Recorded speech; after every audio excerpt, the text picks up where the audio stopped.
La délégation parlementaire ougandaise a apprécié la politique scientifique et technologique de l'Éthiopie.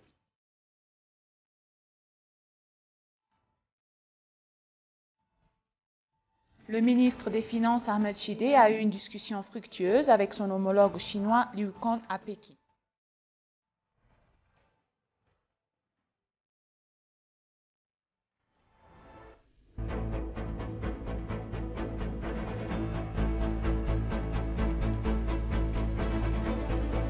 Bienvenue chers téléspectateurs, c'est Moïda Gadamo avec le journal du lundi 27 février. Le ministre des Finances, Ahmed Shide, ainsi que sa délégation ont eu une discussion fructueuse avec son homologue chinois, Liu Kang, à Pékin, sur les moyens de consolider davantage le partenariat économique entre les deux pays. Ahmed Shide a salué le soutien indéfectible de la Chine à la lutte de l'Éthiopie contre la pauvreté et la transformation économique locale. Il a souligné que la coopération sans cesse croissante entre la Chine et l'Afrique en matière de commerce et d'investissement est fondée sur le respect mutuel, les avantages partagés et l'indépendance politique. Liu Kang, pour sa part, a partagé l'expérience de la Chine sur la rapidité avec laquelle sa grande économie a explosé. Il a également expliqué que le résultat stratégique tangible est incroyable à sortir plus de 800 millions de personnes de la pauvreté en peu de temps. Le ministre chinois des Finances a réitéré que son bureau s'engage à continuer à travailler plus étroitement avec le ministère éthiopien des Finances pour renforcer davantage la coopération économique des deux pays.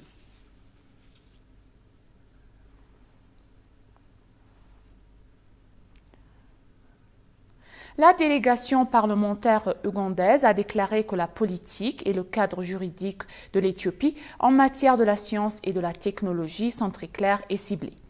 La délégation qui a effectué une visite de 5 jours a en outre déclaré que la politique et le cadre juridique de l'Éthiopie avaient aidé le pays à franchir des étapes importantes dans tous les domaines de la science, de la technologie et de l'innovation.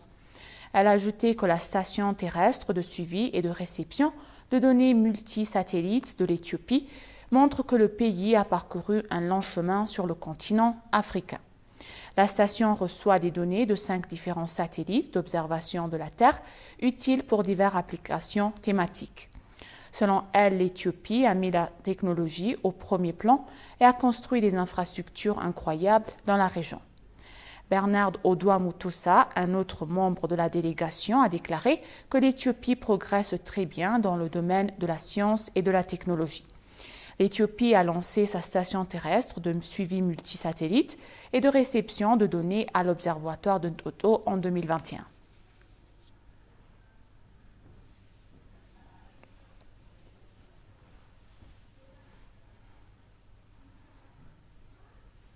L'Organisation des Nations Unies pour l'alimentation et l'agriculture s'est engagée à continuer à soutenir les personnes dépendantes de l'agriculture en Éthiopie et à améliorer leurs moyens de subsistance. Le représentant de l'Organisation des Nations Unies pour l'alimentation et l'agriculture dans le pays, Farahi Zimoudzi, a déclaré que l'organisation travaillait pour assurer les moyens de subsistance des personnes touchées par des catastrophes naturelles et d'origine humaine en Éthiopie. S'adressant au représentant national de l'ENA, l'Organisation des Nations Unies pour l'alimentation et l'agriculture, Farahi Zimoudzi, l'organisation a beaucoup travaillé au cours de 2 dernières années pour assurer les moyens de subsistance des agriculteurs ou leur capacité de production dans l'agriculture. Zimoudzi a en outre déclaré que l'organisation étudie également quel soutien complémentaire et supplémentaire pourrait être fourni pour s'assurer que pour des goulots d'étranglement qui surviennent, évitablement dans telle situation qui soit résolue. L'Organisation des Nations Unies pour l'alimentation et l'agriculture travaille en étroite collaboration avec le ministère de l'Agriculture pour trouver une chaîne dans des domaines spécifiques de soutien, en particulier sur les questions concernant les semences pour le programme de blé et sur la disponibilité de semences de qualité. Élaborant sur les activités de l'Organisation des Nations Unies pour l'alimentation et l'agriculture, le représentant a déclaré que la première approche de l'organisation était de fournir une réponse immédiate, par exemple dans les régions du pays touchées par la sécheresse.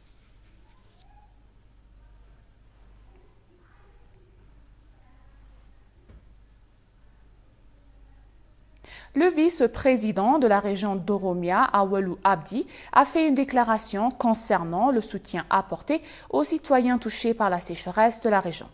Il a déclaré que 10 zones de la région n'ont pas reçu de pluie depuis 3 ans et qu'il n'existe un risque de sécheresse.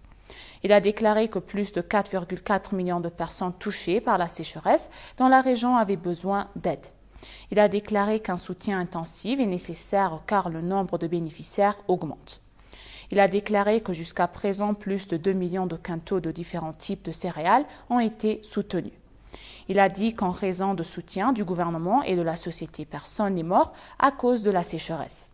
Il a mentionné que de fausses informations circulent sur divers médias sociaux prétendant qu'une personne est décédée à cause de la sécheresse et il a averti que les personnes qui tentent de réaliser des gains politiques en raison de la sécheresse et de s'abstenir de leurs actions. Il a dit que le soutien de la population devrait être renforcé car la situation de la sécheresse est particulièrement grave dans la zone de Borana. Le chef adjoint du gouvernement a exprimé sa gratitude pour le soutien apporté jusqu'à présent et a appelé les citoyens vivant dans le pays et à l'étranger à renforcer leur soutien.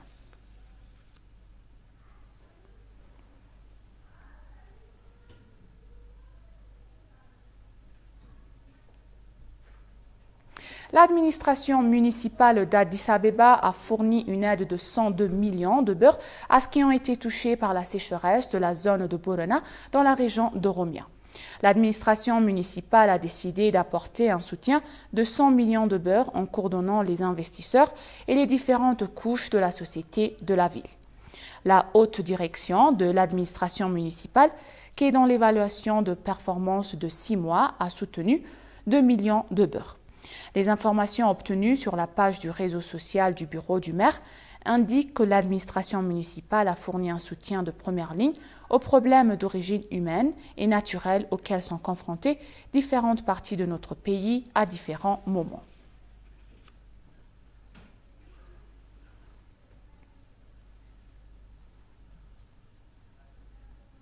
Ethiopian Airlines a ajouté un service de fret entre la Chine et la Belgique alors qu'elle cherche à capitaliser de la demande croissante de commerce électronique.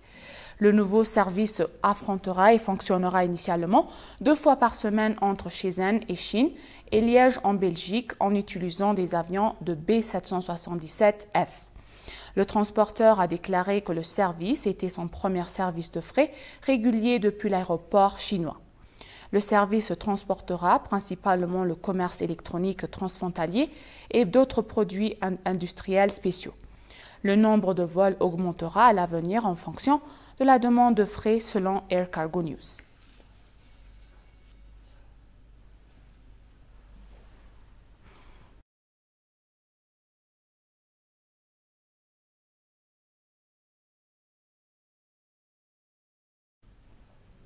Et pour conclure le journal, l'envoyé spécial du président de la République de Corée, Kang Seung-min, a affirmé l'engagement de son gouvernement à encourager ses hommes d'affaires à investir en Éthiopie.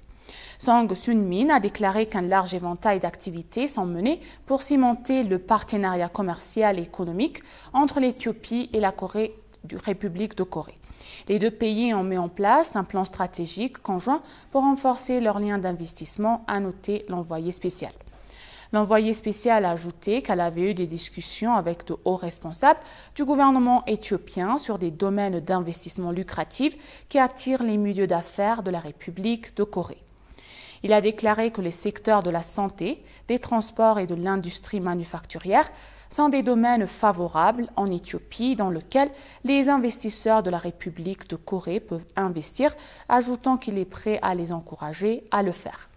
Kang Seung-min a ajouté qu'actuellement, les investisseurs de la République de Corée sont engagés dans divers secteurs d'investissement en Éthiopie.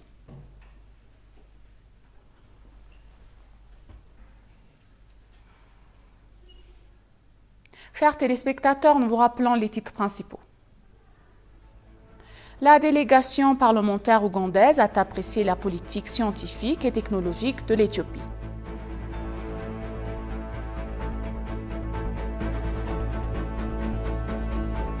Le ministre des Finances Ahmed Shide a eu une discussion fructueuse avec son homologue chinois Liu Kang à Pékin.